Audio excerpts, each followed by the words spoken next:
2, 1. Hey class, this is History 17B, and we're on chapter 17.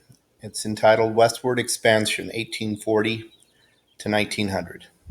Next slide. Here is the chapter outline, 4 chapter headings. We're going to start with Westward Spirit first. The Westward Spirit. The, quote, Great American Desert, end quote, as it was called, was considered a vast and empty place, unfit for civilized people for decades, quote unquote civilized. This is a map that shows the Midwest, as we would call it today. That was known at that time as the Great American Desert. Next slide. In the 1840s, however, this idea started to change as people began to learn more from promoters being real estate and speculators who encouraged settlement into this area. Next slide. Americans extolled the belief that it was their, quote, manifest destiny, their divine right to explore and settle westward lands. This poster is often shown as a symbol for manifest destiny, the movement west. Next slide. Settlers headed west in wagon trains along paths such as the Oregon Trail. It wasn't the only path westward, but it was one of many paths west during this period of time, the mid-1800s. Next slide. Settlers of the West included Americans and people from other parts of the world. Next slide. The newly settled areas were neither a fast track to riches nor a simple expansion into an empty land, but rather a clash of cultures, races, and traditions that defined the new emerging America. Next slide. The concept of manifest destiny and the strong incentives to relocate sent hundreds of thousands of people west across the Mississippi. Next slide.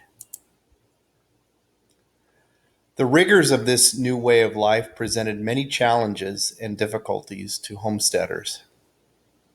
Next slide. Farm wives worked at least 11 hours per day on chores. Next slide.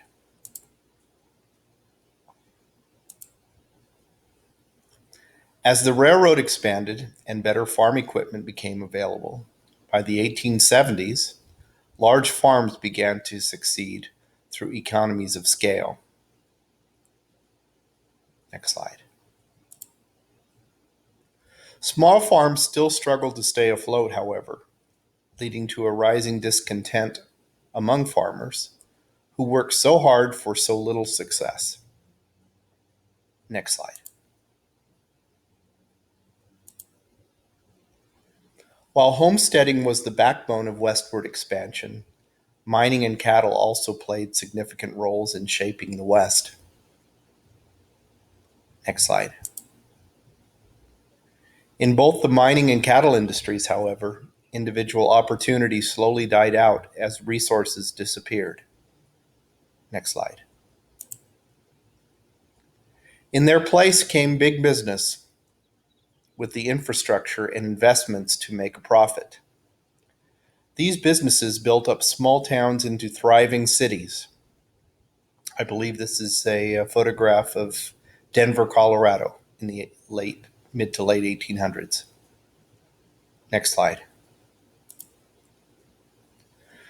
Slowly but inexorably, the American way of life, as envisioned by eastward establishments who initiated and promoted the concept of manifest destiny, was spreading west. Next slide. This section's entitled The Loss of American Indian Life and Culture. The interaction of American Indians with white settlers during the westward expansion movement was a painful and difficult one. Next slide. Rather than cultural exchange, contact led to the virtual destruction of Indian life and culture. Next slide. While violent acts broke out on both sides, the greatest atrocities were perpetrated by whites. Next slide. The next section is entitled The Impact of Expansion on Chinese Immigrants and Hispanic Citizens. In the mid to late 1800s, the Hispanic, Chinese, and white populations of the country collided in the American West. Next slide. Whites moved further west in search for land and riches. Next slide. Settlers were bolstered by government subsidies and an inherent and unshakable belief that the land and its benefits existed for their use. Next slide.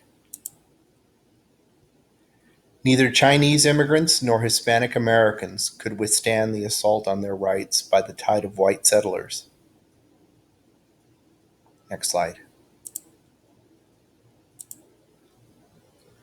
Ultimately, both ethnic groups retreated into urban enclaves where their language and traditions could survive. Next slide. And that's it for chapter 17. Talk to you later.